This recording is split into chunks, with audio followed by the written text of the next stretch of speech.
اپنے بھائی اور اپنا خاندان جس میں وہ رہتا تھا، اور جتنے آدمی زمین پر ہیں غرض سب کو دے ڈالے، پھر اپنے آپ کو عذاب سے چھڑا لے۔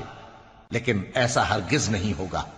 وہ بھڑکتی ہوئی آگ ہے، کھال ادھیڑ کر کلیجہ نکال لینے والی۔ وہ ان لوگوں کو اپنی طرف بلائے گی جنہوں نے دین حق سے اعراض کیا اور منہ پھیر لیا، اور مال جمع کیا پھر سینت سینت کر رکھا۔